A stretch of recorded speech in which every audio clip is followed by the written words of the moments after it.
Right, so everyone thinks polio was eradicated by vaccination, and in an abstract way it was, because when the vaccination was introduced, after it was trialled, Salk's vaccine, which is the most famous vaccination trial in history, and I've made a video about that too. Anyway, after it was trialled, the way in which we diagnose polio changed pretty much straight away. Straight away. All of a sudden, if you're going to diagnose your patient that you've vaccinated against polio, with polio, you have to fulfill a set of criteria that are introduced to specifically avoid unwarranted criticism, unwarranted, of the vaccine. And this criticism would be unwarranted because how can you diagnose someone with polio without the polio virus isolated from their body? How can you diagnose them with polio without having detected the polio virus when that's what the vaccine is targeting? Okay, so we have an extraordinary impetus to not diagnose polio in the vaccinated person unless we actually can confirm that it is polio, i.e. that the vaccine did fail. Otherwise, the vaccine didn't fail. You simply got paralyzed by some other thing. And this is documented in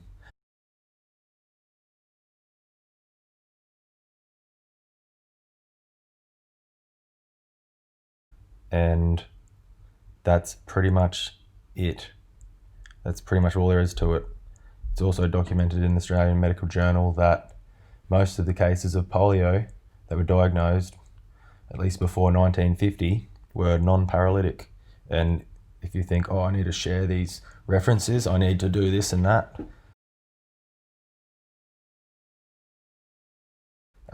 you can just read my book. If you really want, message me and I'll give it to you for free on Microsoft Word. It's all there, all these references. I'm not putting this energy into this video to hold your hand and help you climb up here and there because you don't trust me about this or that, whatever. Find one thing in all my videos that you think I'm most likely lying about. If you think I'm a liar, and track it down, and if you can find out that I'm a liar, then take that and there's your indication.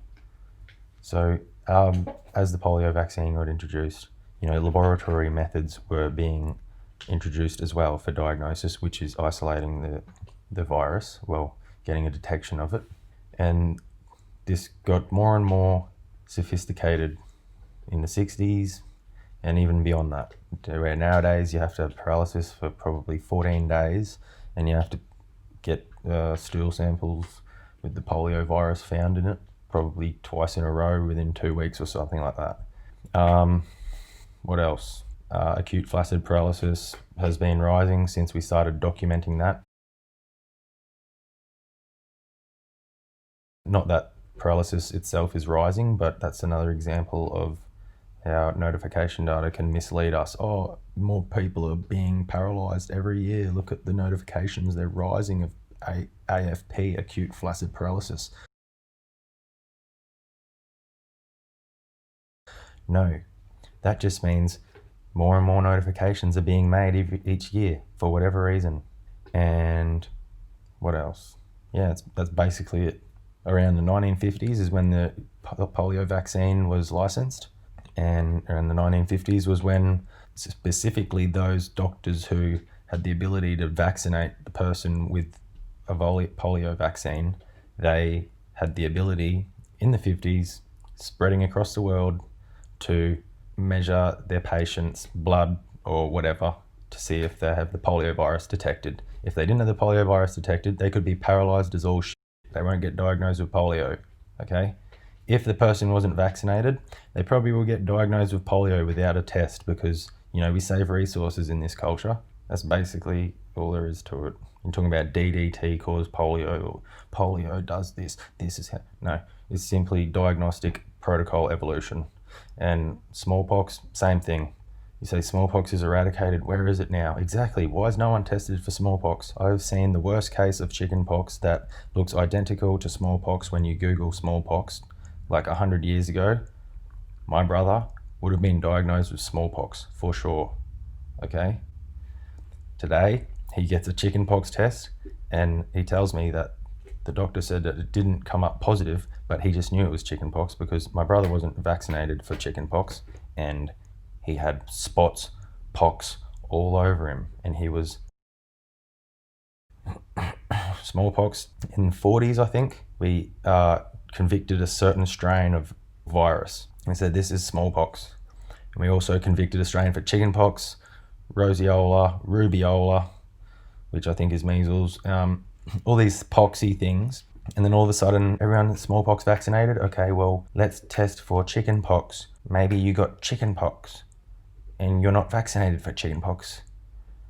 Oh, he's got chickenpox. No one needs to test for smallpox anymore because we've got other sufficient diagnoses. Yes, it is true, not as many people get that sick these days, and it's not because we got a vaccine. It is true that actually maybe it is because we got a vaccine, but it doesn't look like it to me. So we changed this diagnosis of smallpox. 30 years later, no one is diagnosed with smallpox, and we're saying it's eradicated. Everyone lay your arms down. Don't test for it anymore. It's all good.